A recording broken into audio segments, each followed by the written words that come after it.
Right, so after the recent couple of weeks where I've featured the protests about Melbourne City Council firstly considering and then making the decision to make sleeping on the streets a crime, I've decided to try and make this episode a little bit less serious.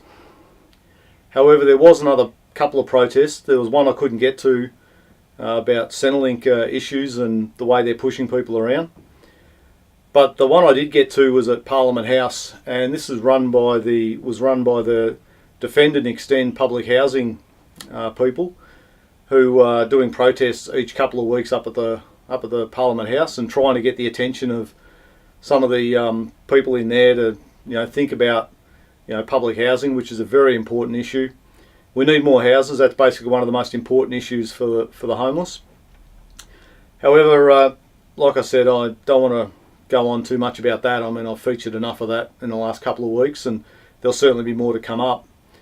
Another organisation or a group of people called Houses Need People and People Need Houses have decided to run a protest next Saturday, 18th of February, which is the same night as the White Night Festival, and that's going to be up at the State Library, and they're basically going to be protesting that being homeless should not be a crime, which it shouldn't be.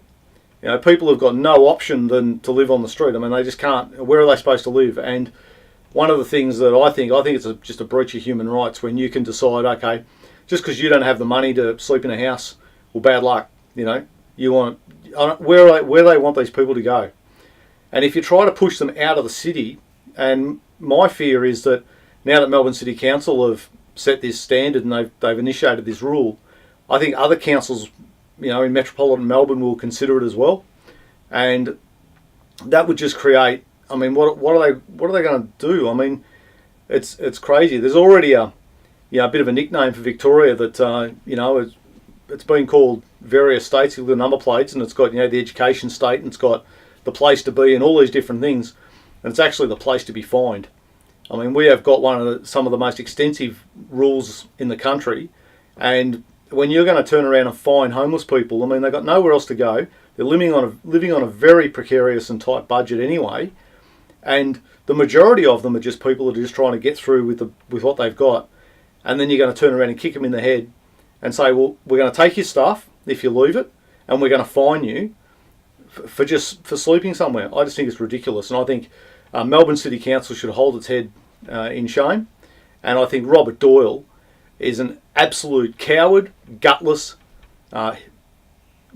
hypocrite, and I can prove he's a hypocrite because I've actually got audio recording of him speaking at the memorial for Mouse, who was the guy that was murdered in 2014, where he talks about that the homeless need compassion and understanding, and that we're all in this together, and that we should all try and help each other.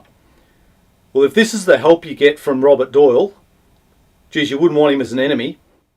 I think you're an absolute disgrace.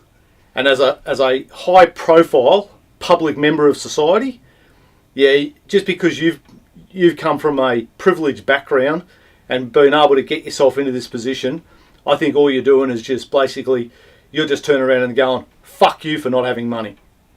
And I think that's really bad. So there you go. I think it's just pathetic when you can have people like that making these sorts of rules. Anyway, that's me. Enough said.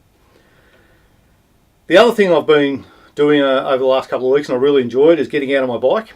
I don't have a vehicle at the moment, so my bike's sort of the next option. And I normally ride around, and I've ridden into the city a lot. I can go a couple of different ways. Melbourne's built for riding. There's trails everywhere. It's amazing. But what I normally do is I ride in, I get the train back close to home, and I ride a couple of Ks back home, and it's great.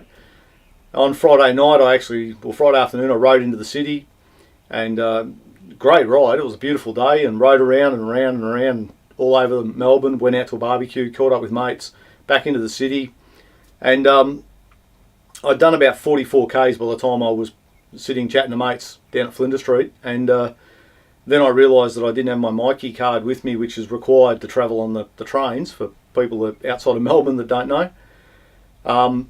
I wasn't going to take the chance on getting fined. I've recently got my first ever Mikey fine, and then I can claim some special circumstances, and there's a slight chance I might be able to get around it. I'm going to contest that fine in the near future.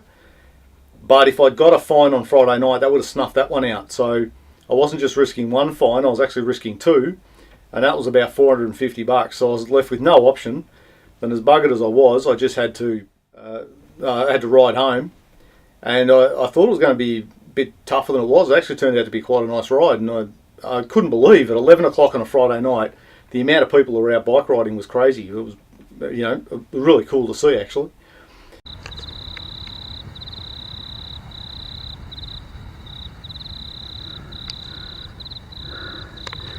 Alright, so here I am, I'm just north of Preston Station. There's the city in the background, and that's where I've ridden from after riding down this afternoon and riding around quite a bit. As you can see here, I've got 3.6 kilometres direct to go, and I'm sitting at 58.2 kilometres. So today's been a big ride. I'll just change this, and so there we go. It's somewhere there. It'll say it's 11:46, so 11:45. Averaged moving speed 14.7, bit slow through the city. They're going 58.2, so going pretty good.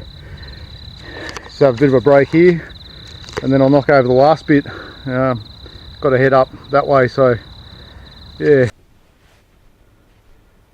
By the time I got home, the kilometres had crept up to 62.9 k's, which is the biggest trip I've done on my bike since being in Melbourne, and only my second biggest ever. I ride a mountain bike, not some high performance road bike, so I recently used the bike. It was great. I've only had it on road a couple of weeks. I went to the Chinese New Year fireworks, got the train down, rode from Flinders Street around to Flinders to where the fireworks were going to be. Got there just in time to see them all go off. And I just love getting out on the bike. It's really great. And what I've enjoyed is I normally have to travel on public transport, so I'm sort of locked into where the buses and trains and trams obviously go. And it's been nice to get out to some different areas, and I really enjoy it. The other things that have been happening, I mentioned White Night and the protest that's going to be at State Library.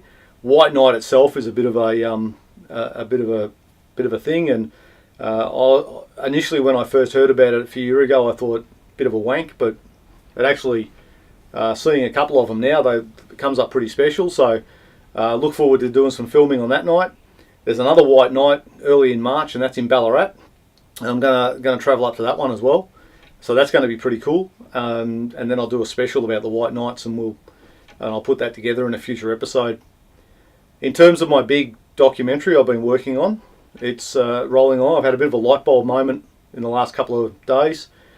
I must admit to being a bit lost, sort of at the end of the filming and trying to stitch it together and trying to get the things I wanted, but I really wasn't sure where it was all going, and I finally, basically, through some of the things that have been going on the street, I finally got some clarity, and I know exactly where it's going, and we're going to do some filming next week, just to tie it together, and I think it's going in a better direction. I'm certainly more happy about it, and I'm more able to sit down and edit it together. It was hard to sit and edit it when you didn't know where it was going, so that's been a challenge. So apart from all that, that's basically it. Just a short, quick episode today. What I will leave you with is the fireworks from the Chinese New Year. This is from a couple of weeks ago, and apart from that, cheers guys.